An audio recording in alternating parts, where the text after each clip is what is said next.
Dinda dan Rini baru saja pindah ke sebuah apartemen setelah menemukan iklan di internet yang menawarkan kamar-kamar yang cukup murah dan lokasinya dekat dengan kampus mereka. Mereka memilih apartemen itu karena di dekatnya juga terdapat fasilitas umum seperti minimarket dan tempat makan. Setelah memeriksa kamar yang tersedia, Dinda memutuskan untuk menyewa kamar nomor 13 yang terletak di lantai 2. Sedangkan Rini menyewa kamar nomor 12 yang bersebelahan dengan kamar Dinda. Kamar nomor 13 tersebut berukuran cukup luas dan memiliki jendela yang memungkinkan sinar matahari masuk dengan baik. Namun, setelah beberapa hari tinggal di apartemen itu, Dinda merasa ada yang aneh dengan kamar nomor 13. Suasana kamar terasa begitu gelap dan dingin, meskipun matahari sedang bersinar terang di luar. Kadang-kadang, dia juga merasa ada yang mengawasinya dari dalam kamar dan mendengar suara-suara aneh yang berasal dari dalam lemari. Dinda juga sering terbangun di tengah malam dengan perasaan yang tidak enak.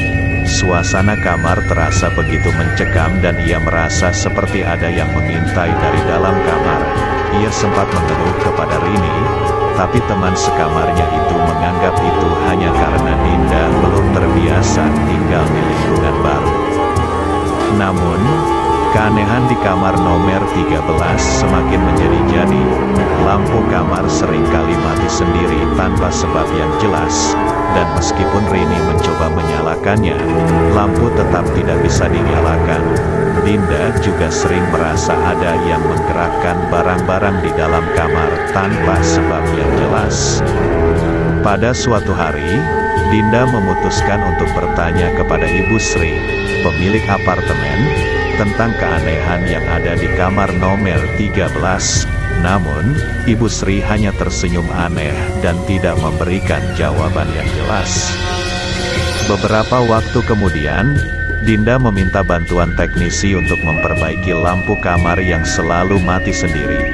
Setelah diperiksa, teknisi itu mengatakan bahwa kabel lampu mati karena ada yang memutusnya dengan sengaja.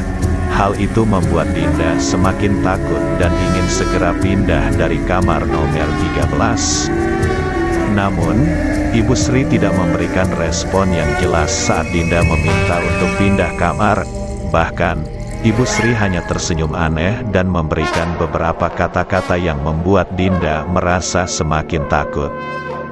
Dinda semakin takut dan merasa bahwa ada sesuatu yang tidak beres dengan kamar nomor 13. Suatu malam, ketika ia sedang tidur, ia tiba-tiba terbangun karena ada suara aneh yang berasal dari dalam lemari. Suara itu semakin keras dan terdengar seperti orang yang berbicara. Namun Dinda tidak bisa mengerti apa yang diucapkan. Ketakutan, Dinda akhirnya memutuskan untuk membuka lemari dan mencari tahu apa yang ada di dalamnya.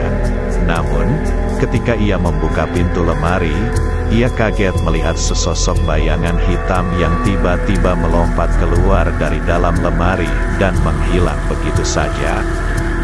Dinda semakin takut dan panik. Ia segera membangunkan Rini dan memberitahunya apa yang terjadi.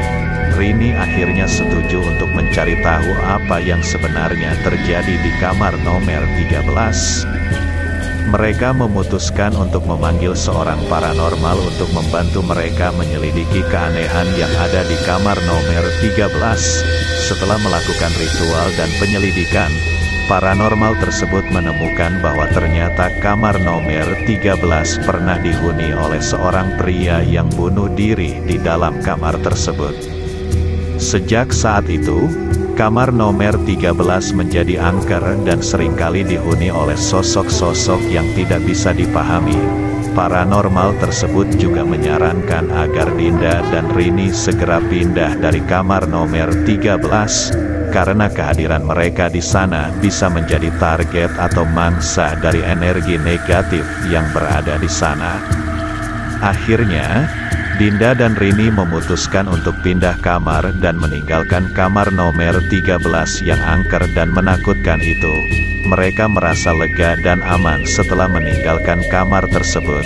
Namun pengalaman tersebut meninggalkan trauma dan kenangan yang tidak bisa terlupakan bagi mereka.